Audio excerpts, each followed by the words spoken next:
inna lillahi wa inna ilayhi raji'un inna lillahi wa inna ilayhi raji'un taateen taatee hedduu nama gaddisiisa kan gurraafis sammuunis nama fudhan gurraan dhagaa'uuf hin tolle ka sammuun fudhachuuf nama amanne ture wanti ta'e biyya Jaarman keessatti Taajuu Shurrubbee haadha warraa isaa ajjeesutu himame taateen taatee akkas ture guyyaa lama dura haadha warraa isaatiin wal dhabee hiriyoonni isaa namoonni isa dhiyaatan firri isaa bahanii dubbatanii akka isaan lammata waliin dhabne waliin dhabinaa jedhanii araarsanii gargar bahanii biraa galan haa ta'u malee guyyaa har'aa artist Taajuu Shurrubbee manaa bahee haati warraas isaa biraa bakka biraa dhayxee sa'aatii muraasa booda inni gara manaa deebi'ee haadha warraa isaatitti bilbilee kootu gara manaa jedheen odeeffannoo kana kan nu biraan gan hiriyoota isaa namoota isaa dhiyaatanidha eegaa kara manaatti waame booda mana keessatti ajjeesuudhaan harka isaa waajjira poolisii biyya Jaarmanii kennan waajjira poolisii biyya Jaarmanii kennachuu isaa waajjirri poolisii biyya Jaarmanis beeksisee jira gaazexaan biyya sanis baasee poosti godhee jira akkasumas warri hiriyoonni isaa gara sooshaal miidiyaa kanaan dhugaa jiru bahanii lafa kaa'anii jiran artist Taajuu Shurrubbee gocha kana raawwachuun dura maal jedhee poosti godhee namoonni jaalala dhugaa nama jaalattan akka kiyya kana hin tahinaa Taajuu Shurrubbee irraa gorsa fudhaa warri dubartoota ammoo dhiira sobdanii daldala godhatanii biyyaan baa dhuftanii jaarsa isin irratti laffa'ee biyyarraa isin fidate itti garagaltanii yookaan itti jijjiiramtanii akka bara badee tahaa biyyattiin diimokiraasii jettanii jaarsa keessanii garagaltanii qullaa ebbaaftanii dhiira waliin akka bara badee ta'uu barbaadan isin girrisaa fuudhaa aadaa fi safuu amantii namummaa diidanii namni dhiiraa ammoo dubartii dhiirti takka itti laffaatee biyyarraa fidde biyyarraa itti laffaatee fidde asitti nama jala fuutan yookaan jala deemtan isinis girrisaadha rabbiin waan hojii keessanii isinii haa kafalu ani immoo addunyaa tana jibbee jira hanga gaafa duuti yookaan amri rabbi addunyaa kana irraa na fudhattuutti mana xiqqoo takka keessa galee isii keessa taa'a jedhee poosti godhe kana jechuun maal jechuudha artisti Taajuun waan kana gocha kana itti yaadee karaawwate jechuudha haati warraa isaa rakkoo qabaachuu dandeetti isaa walii galuu dhabuu dandeetti jaalala isaa irraa fixachuu dandeetti garuu maaltu ajjeesuu geesse silaa hiikuun jiraata ta'e hiikuun ni jira hiikuun ni danda'a ture maaltu duuba cikkaanee yookaan gara jabeenya kana hundaan isa gahe itti dhiisee isaaf rabbi kalee hin rizqinii fi isaa wajjin jiraadhaan hin jiraatini itti dhiisee nagaa hiikee rabbiin karaa nagaa si haa geggeessu jedhee itti dhiisee hiikee jaartii biraa fuudhuu hin danda'u artistii irraa wanti akkanaa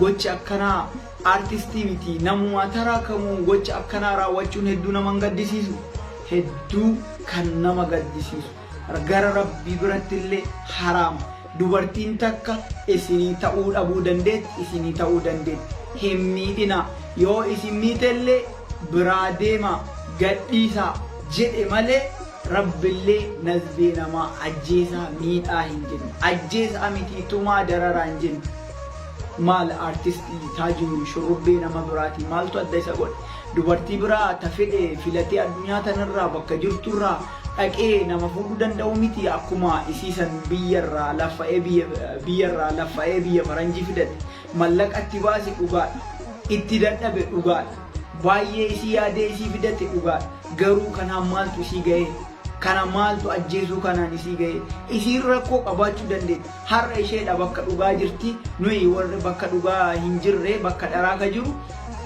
isii rabbi fuula rabbii itti haa tolu ajjeesuu kana hunda maaliin isaan ga'e waan waliin dabarsan hin yaadatu ture ilma isaa san haadha malee hambisuuf maaliif filate? Amma eenyutu daa'ima san guddisa?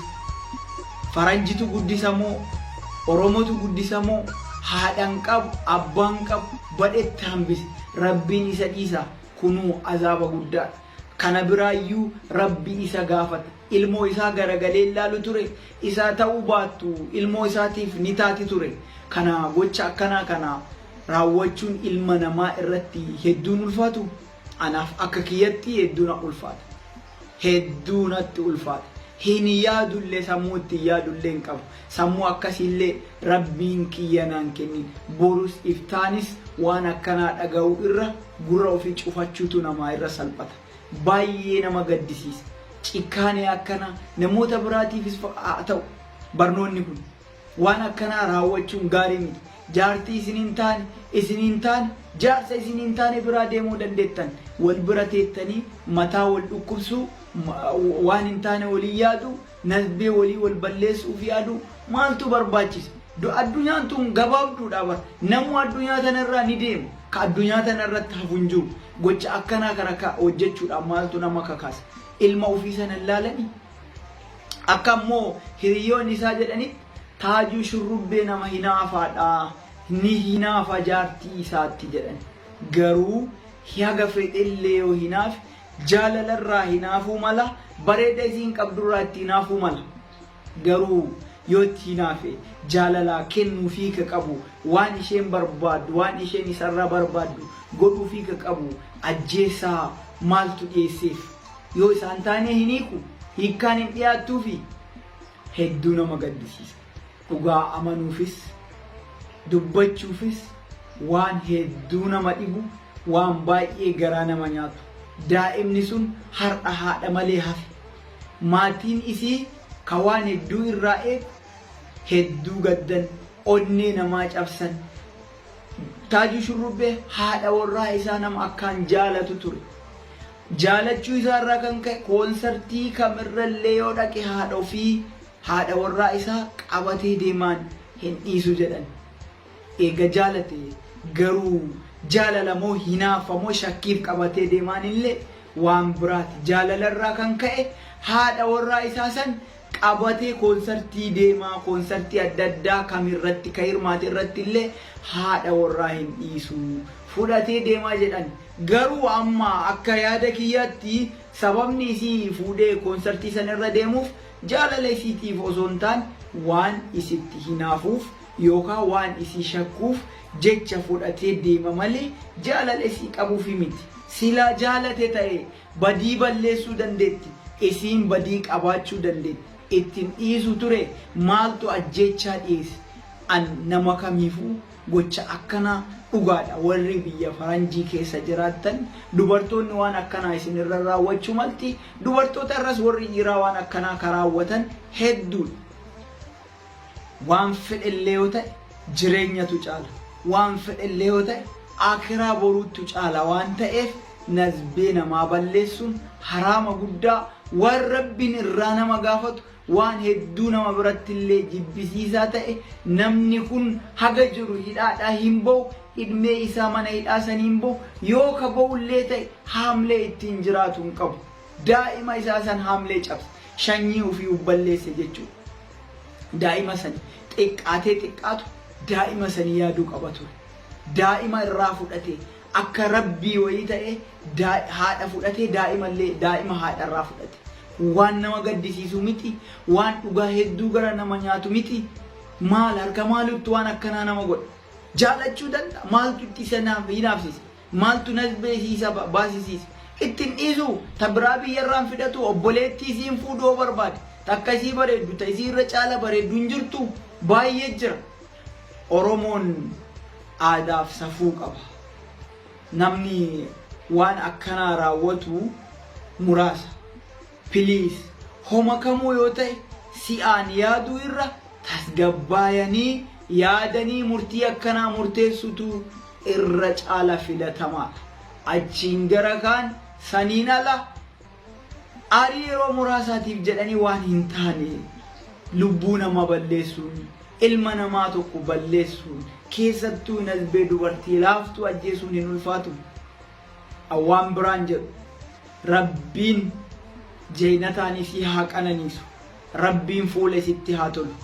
Sabriif ajrii maatii isiitiif, firoottan isiitiif akkasumas ummata Oromoo hundaaf jajjabina hawwa. An kanaa ol jecha hin qabu. Dubbiillee isinittiin dheeressu. Nagaan naaf jiraadhaa. Viidiyoo kana laayik godhaa, sheer godhaa namoota hedduu bira akka ga'u. Laayikiitu please.